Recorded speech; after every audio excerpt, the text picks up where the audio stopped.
هشدار، این برنامه حاوی صحنه‌ها و جمله‌هایی است که ممکن است برای همه مناسب نباشد.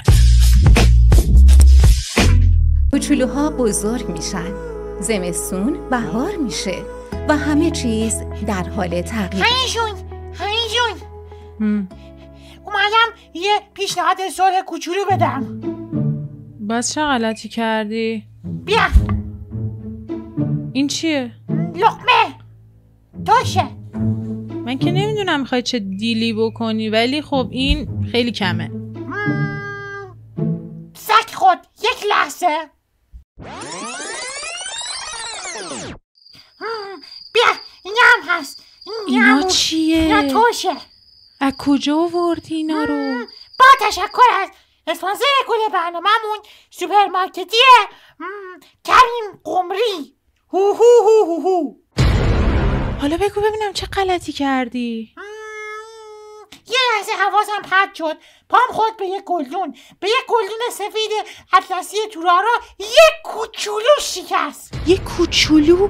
ببین بدبخت شدیم. اون گلدون جهاز مامانم بود که از زمان دایناسورا بهش رسیده بود.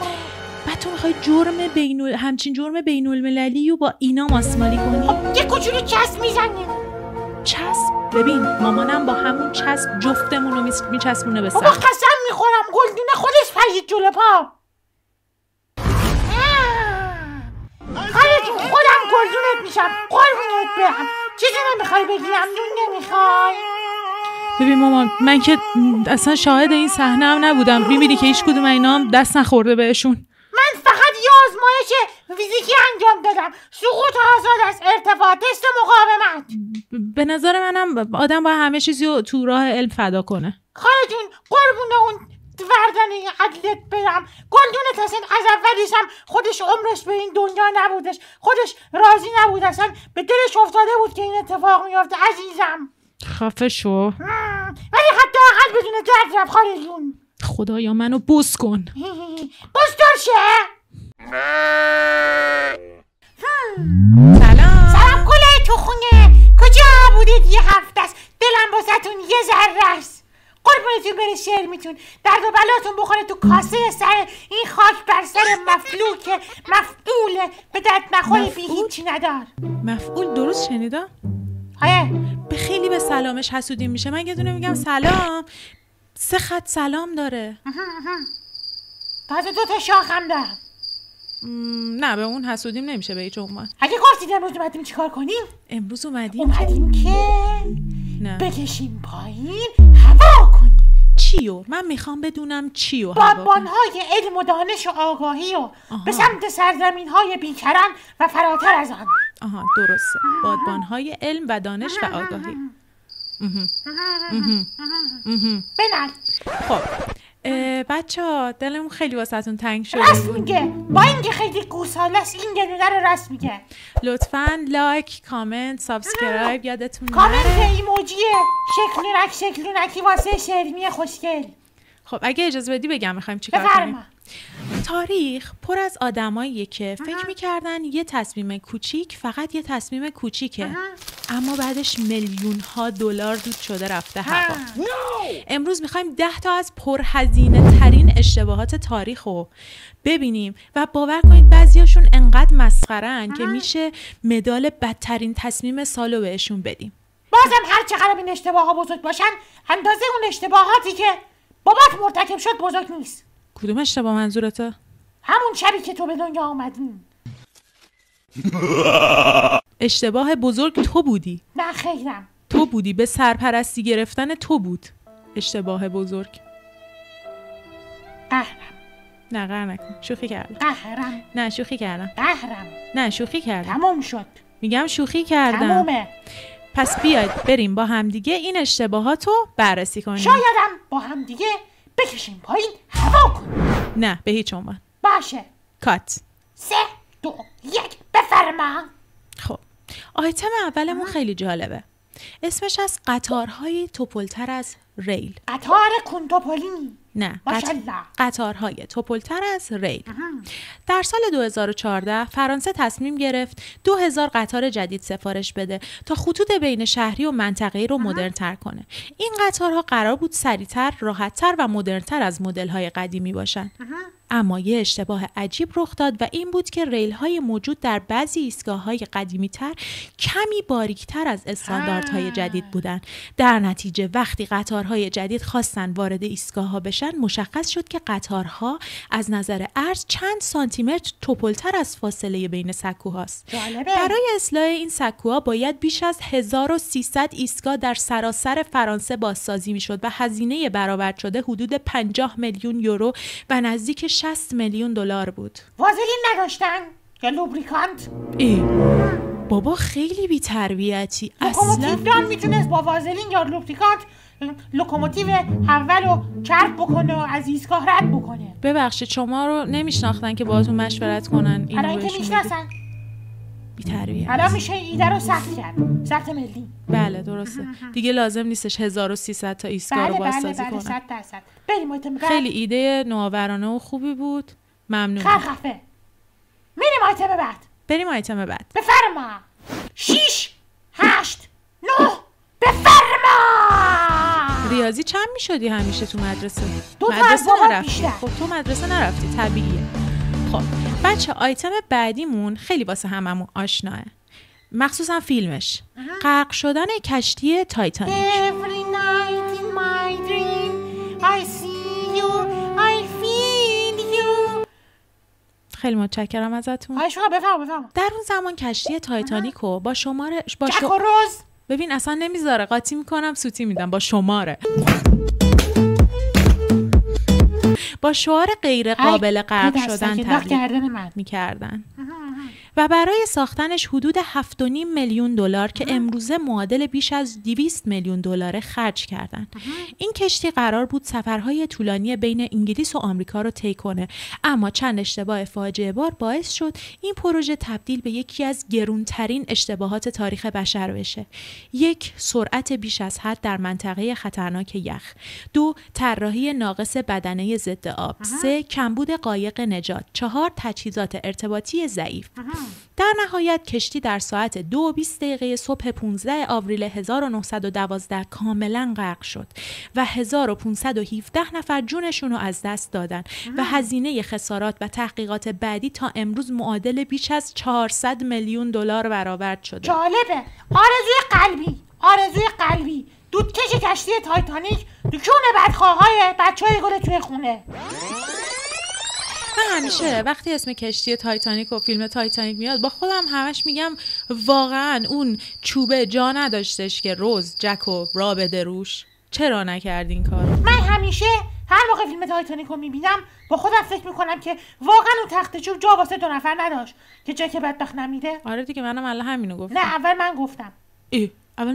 اول من تو ذهنم گفتم. آها تو ذهنت گفتی. بله ببخشید ما تو ذهن شما نیستیم که بدونیم. دیگه تکرار نشه. بله بچه‌ها اول شعر میگفتش من کیم اینجا. درسته. ولی واقعا جا داشت. نه نداشت. خیلی بی‌معرفت بود. می‌خواست تاکسی بگیره. ببین اصلا بذار یه تئوری توته بهتون بگم. اونم اینه که من اصلا فکر میکنم که روز جفت این مردا رو نمیخواسته. میخواسته خودش تنها بمونه، تنها زندگی کنه. I'll never let go. Oh Jack, at least you're resting in peace now. نه شوخی میکنم. خیلی مسخره بود. بیا دیگه فکر نکن. مرسی. بریم آیتم بعد. میریم آیتم بعد. کات. 3 2 1 بفرما. خوشگل گفتی. مرسی. متشکرم. بفرما. ممنونم. قربانت. نیروگاه اتمی پنسیلوانیا. پنسیل از مداد میاد به انگلیسی. باریکلا. نکته. درسته. باریکلا. چه نکته های واقعا مهم و قابل توجهی میگی. در روز 28 مارس 1979 در ایالت پنسیلوانیای آمریکا در واحد شماره 2 نیروگاه هسته‌ای یک سوپاپ که باید بعد از تخلیه بخار بسته میشد گیر کرد و باز موند و این باعث شد که مقدار زیادی آب خنک کننده از راکتور خارج بشه و دما بالا بره. در همین حین چراغ‌های هشدار هم اشتباهی نشون میدادند که این سوپاپ بسته است و همه چیز خوبه.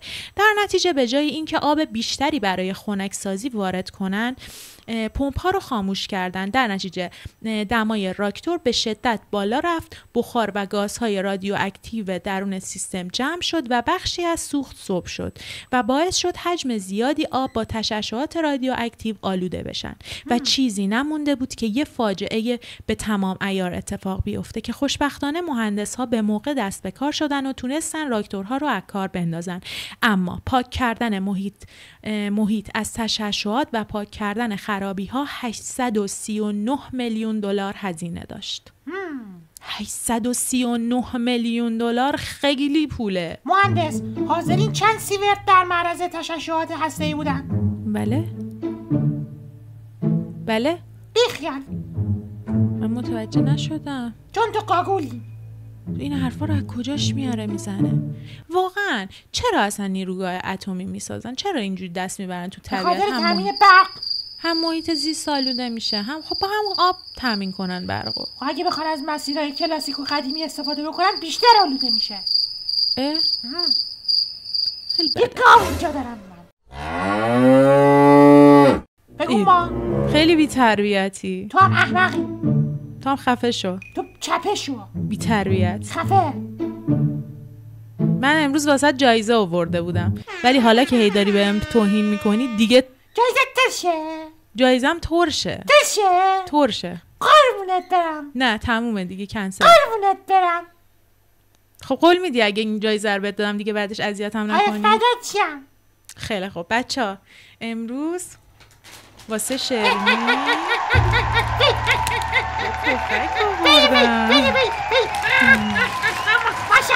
ماشالله تشنه‌های ایزن. خوشحال شدی؟ مرسی. الان دوستیم با هم؟ دیگه دوستم داری؟ نه والا. الان بهت پفک دادم. پفک رو دوست دارم. پفک. من واسه پفک خریدم. ولی پفک رو دوست دارم. این باجه. کات. 3 2 1 بفرما. پفک رو خوردی؟ نه بعدم میخوامش. بعدم میخوری؟ باش. آیتم بعدیمون هست سقوط بمب‌افکن بیدو. اینجا 7-8. آره. اصلا ملی میهنی نیست. سال 2008 این بمب‌افکن گرونترین هواپیما در نیروی هوایی آمریکا محسوب میشد.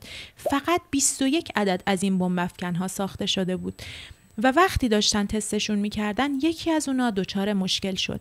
در واقع نشت آب در موتور باعث شد یکی از سنسورها به مشکل بخوره و بعد از تیک آف کردن سقوط کرد. 2 خلبان بمب‌افکن اونقدر زمان داشتن که بتونن ایجکت کنن و سالم فرود بیان، اما این حادثه 1.4 میلیارد دلار خسارت به جا گذاشت.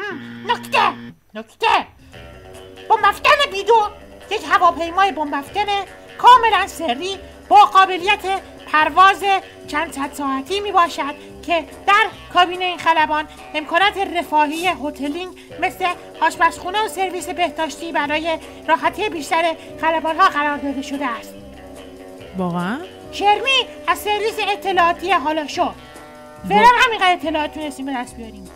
سرویس اطلاعاتی حالا شو؟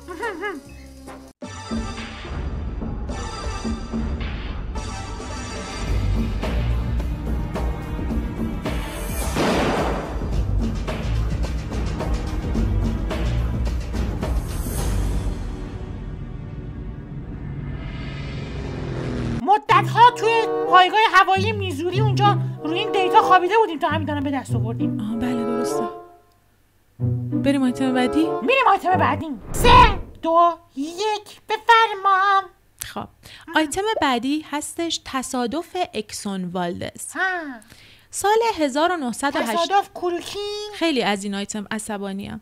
سال 1989 ملوان کشتی اکسون والدز وقتی که تو حالت طبیعی نبوده، مست بوده، بله، شریک و همدست بوده، دوچار سانحه میشه. 11 میلیون بشکه نفت وارد دریا میشه و تا شعاع 2000 کیلومتری رو آلوده میکنه. به نفت. جدا از این که احتمال یه آتش سوزی خیلی بزرگ وجود داشته، کار کشتی ها و شرکت های ماهیگیری هم به مشکل میخوره. کاپیتان این کشتی به خاطر این سهلنگاری دادگاهی شد، اما پاک کردن لکه نفتی و پرداخت خسارت و چیزهای مختلف 4.4 میلیارد دلار هزینه داشت. قربونت برم، واسه لکه ناراحتی؟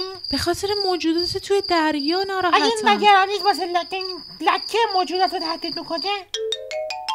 چی؟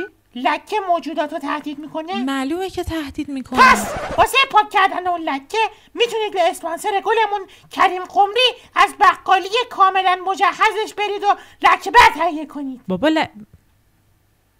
اولا که ما اسپانسر نداریم، دوما که لکه نفتی مگه اینجوری پاک میشه؟ از سوپرمارکت هو هو هو هو هو. نو ما هیچ گونه اسپانسری نداریم. و اینکه ببین اصلا لکه هم پاک بشه، خب اون موجودات دیگه میمیرن. خیلی موجودات مردن توی این سانحه، مطمئنم. اصلا من واسم پولش مهم نیست، اون موجودات، محیط زیست از بین رفته. الله رحمت الحسین. 3 2 1 بفرما. بی تربیت خودتی و پدر مادر. الان این بفرمایی که میگی با منی؟ آینه. یه آجر دارم تو دستم، آینه تا شکستم. بی تربیت. خودتی. بی ادب. خفه. بزرگترم. خفه. بی ادب. بی ادب. بریم آیتم بعدی بچه‌ها. بفرما. بعدی بهش علاقه دارم خیلی من، چون راجع به فضا و فضاپیما و ایناست. انفجار شاتل چالنجر. در 1986 اولین بار شاتل چالنجر آماده پرواز شد. در واقع این اولین مأموریت شاتل چالنجر محسوب می شد، اما یه تغییر دمای غیر منتظره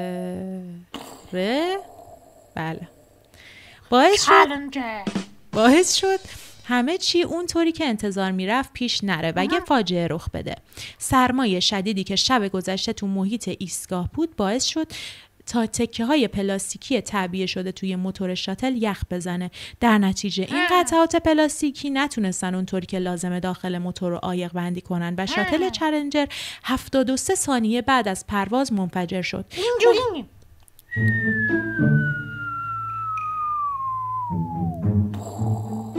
بایکلا، خیلی زیبا توضیح دادی. مشکل اصلی این بود که هیچ وقت موتور این شاتل رو توی همچین سرمایی تست نکرده بودن. در نتیجه 7 سرنشین این شاتل جون خودشون رو از دست دادن. الله رحمت الحسین. و 5.5 میلیارد دلار هم خسارت برجا گذاشت. ضرر به جونشون خورده دیگه. این آره واقعا خیلی بد بود. واقعا لکه ننگ بر دامن ناسا. شیمانجو. آفرین. بریم آیتم واقعا شیمانی. بریم آیتم بعد. 3 2 1 بفرما. بله خیلی متشکرم. ممنونم. واقعا ممنونم که کمک میکنید. عزیز منی. خیلی خوب. دست بده بهم. نمیخوام. چرا نمیخوای؟ نمیدم. دست بده. نه. خب نده. نمیخوام. جهنم. به تخمم. بی تربیت. میدونم. خب بعدی هستش حادثه فوکوشیما. 11 مارس 2011 ساعت 2:47 بعد از ظهر یه زلزله 9 ریشتری سواحل شرقی ژاپن رو لرزون. زلزله ژاپنیز. چرا همچین میکنه؟ ژاپنیز. این چه کوفتیه؟ ژاپنیز. سکسکه است؟ ژاپنیز. عزیزم سوزنم باز گیر کرده بود. ای بابا چرا سوزنت انقدر گیر میکنه؟ نمیدونم والله. میگفتیم. زلزله به خودی خود آسیب زیادی نزد، اما چند دقیقه بعد یه سونامی 14 متری اومد و مستقیم خورد به نیروگاه اتمی فوکوشیما داییچی. فوکوشیما داییچی. و سونامی ژنراتورهای پشتیبان رو که وظیفه خنک نگه داشتن راکتور رو داشتن نابود کرد. بدون برق سیستم خنک کننده از کار افتاد و در عرض چند ساعت دمای توی راکتور به شدت بالا رفت. فشار داخل راکتور زیاد شد، بخار هیدروژن جمع شد و در نهایت یک انفجار متوالی رخ داد. سوختهای هسته‌ای ذوب شدند و مقادیر زیادی رادیواکتیو به هوا و دریا نشت کرد. بیش از 150,000 نفر آواره شدند و تا سالها منطقه اطراف غیر قابل سکونت بود و مواد رادیواکتیو در اقیانوس پخش شد و تأثیر دراز مدت روی آب زیان گذاشت. ژاپن تا امروز بیش از 230 میلیارد دلار برای پاکسازی، جبران خسارت و ساخت دیوارهای ضد سونامی خرج کرد. فقط تخریب نیروگاه و جمع‌آوری زباله‌های رادیواکتیو بیش از 40 سال طول می‌کشه. پشمام. واقعا خیلی بده این.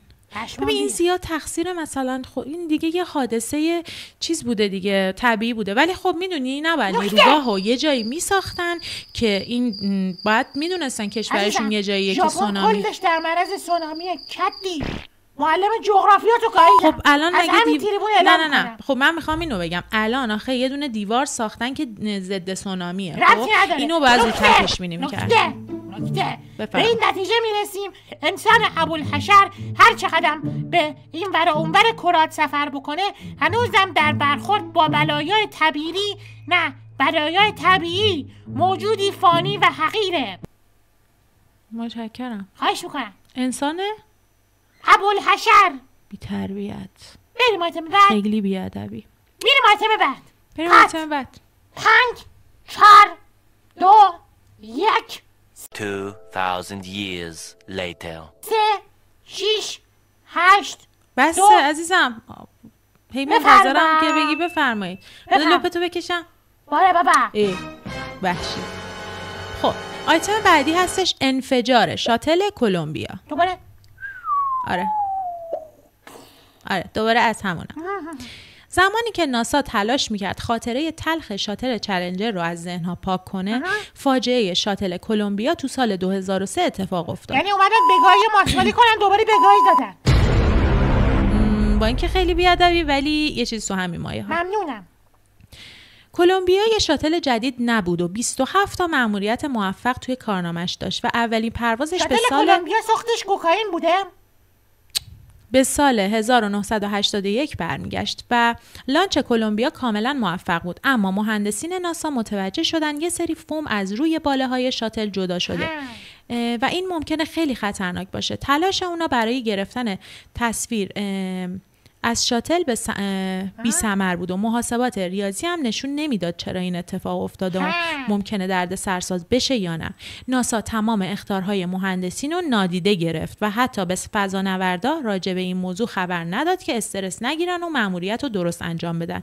در نهایت موقع برگشت شاتل کلمبیا دچار سانحه شد و حین فرود اومدن منفجر شد. تمام 7 سرنشین شاتل جونشون رو از دست دادن و علاوه بر 13 میلیارد دلار خسارت این فاجعه تبدیل به بزرگترین لکه ننگ کارنامه کاری ناسا شد. وقتی موضوعات ایمنی رو به تخمت بگیری وضعیت تخمی میشه. مرسی. بعد تازه ناسا که انقدر حساسیت روشه، به نظر من باید روی این چیزا خیلی دقیق تر و حساس تر باشه. دقیقاً. ولی ببین معلوم نیستش چه اتفاقاتی میفته دیگه حالا اون وسط یعنی که توش کردن؟ چی؟ توش کردن؟ نه من همچین حرفی که نمیخواستم بزنم به هیچ عنوان، ولی خب نمیدونیم ما چه خبره دیگه، ممکنه یه موضوعاتی بوده باشه. توش کردن دیگه. بی تربیت. خب بریم آیتم بعدی. کات. من میگم کات. من میگم گوساله. من میگم. خب دوتایی با هم بگیم. نه. خب چرا جیغ میزنی؟ من میگم. خیلی خب تو بگو، همش مال تو هستن. باشه. روان پریش. ماچ به شما. 4 3 2 1 بفرمام. خب بریم آیتم بعدی. خب بعدی هم از قبل اینکه تو بخوای گو بخوری، گلای قشنگم که تو خونه نشستید جلو گیرنده هاتون، فداتون بشم من، ولی نعمتانم، نفسم به نفستون گره خورده. کامنت کنید تا اینجا به نظرتون کدوم اشتباه بزرگتری بوده.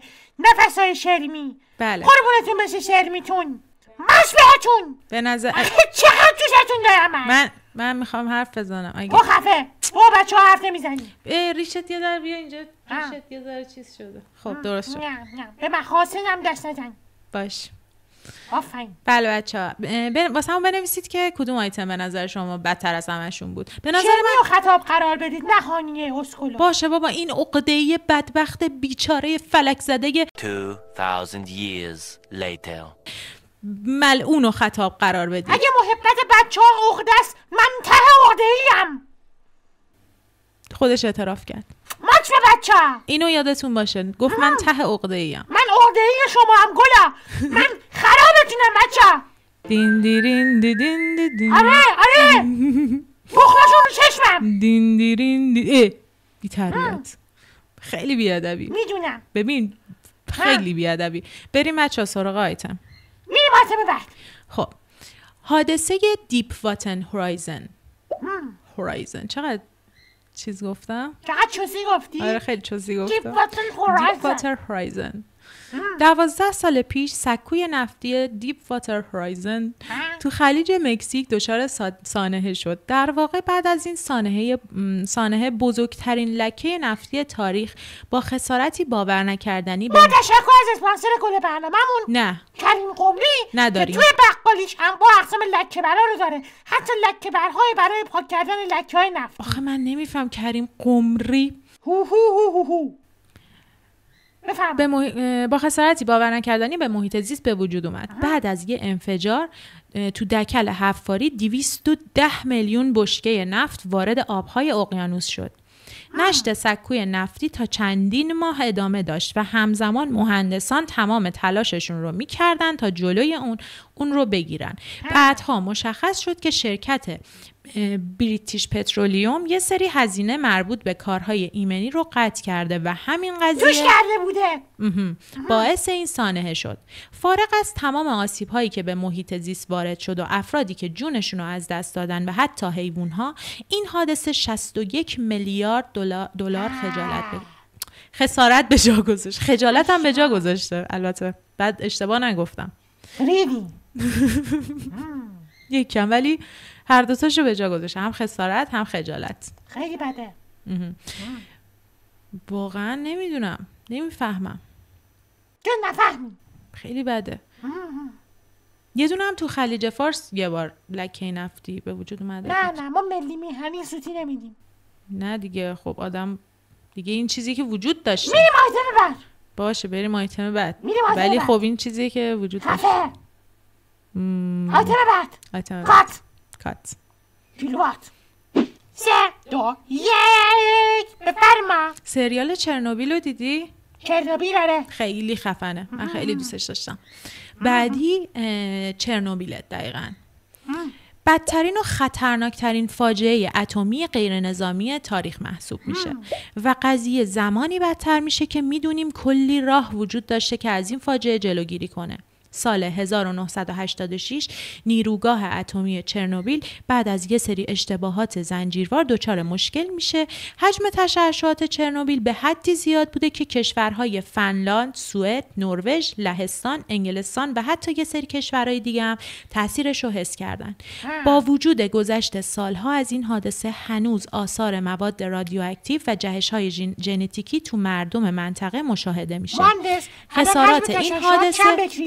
خسارات این حادثه 590 میلیارد دلار برآورد میشه. جانم الان حجم تشعشعات چند بکریله؟ چند چی؟ بکریل چیه؟ بودو تو اینا رو از کجا میدونی؟ چی میگی؟ کجایی؟ چندی با خودت؟ نکته موضوع یه چیز دیگه است. بعد از اتفاق افتادن حادثه هسته‌ای چرنوبیل یک سازه بتونی بسیار بسیار بسیار مستحکم روی اون قرار دادن تا جلوی پیشروی مواد رادیواکتیو و تشعشعات بگیرن و این سازه باید هر چند دهه یک دفعه جایگزین بشه، چون هنوزم که هنوزه شدت تشعشعات انقدر زیاد هستش که میتونه نصف قاره اروپا رو نابود کنه. شرمی از گروه تحقیقاتی هسته‌ای خلاشو.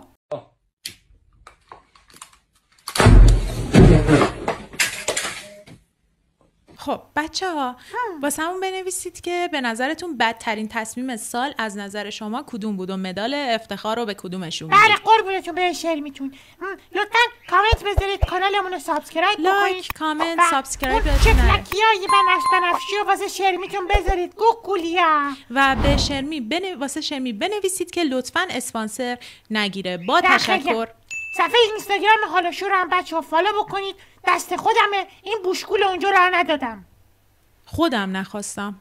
نه خیرم راش ندادم. نه خودم نخواستم. سیس. نه سیس. خودم نخواستم. خب خداحافظی کنیم با بچه‌ها. امیدوارم که ویدیو امروزمون خداحافظی از شما عزیزای دلم مثل خوردن یه تیر توی این سینه تنگمه، اما چاره این نیست. این خداحافظی هر هفته اتفاق میفته و من با شوق دیدار شما خوبان تا هفته بعد دوباره نفسها رو در این سینه حبس میکنم.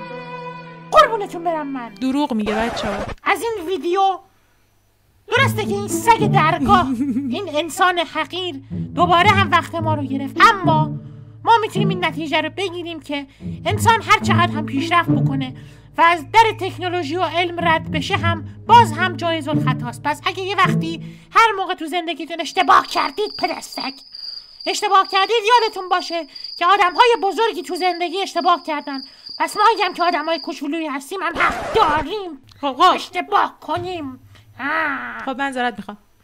گو خوردیم؟ گو خوردم. آفرین. بچه گل توی خونه خیلی دوستتون دارم. تا خدا هست شری نیست. چشم به هم بذارید، شروی نیست. مچ. امیدوارم ویدیو امروزمون رو دوست داشته باشید. مراقب خودتون باشید تا هفته دیگه. خدافظ. بای بای. I don't ever slow up, no I don't take shit. I got no love for the fakeness. If you wanna play tough and wanna hate this, I'll always show up. I don't ever slow up, no I don't take shit. I got no love for the fakeness. If you wanna play tough and wanna hate this, I'll always show up and make a statement. I don't ever slow up, no I don't take shit. I got no love for the fakeness. If you wanna play tough and wanna hate this, I'll always show up and make a statement. Everything I do so instinctive and so passionate. Every word I move so descriptive like an adjective. I got a vendetta against people who patented being negative when you should be getting after it. I got facts over tracks, this and that. Spitting slow, spitting fast. I could roast, I could gas. Think I'm okay at last, but I don't know if that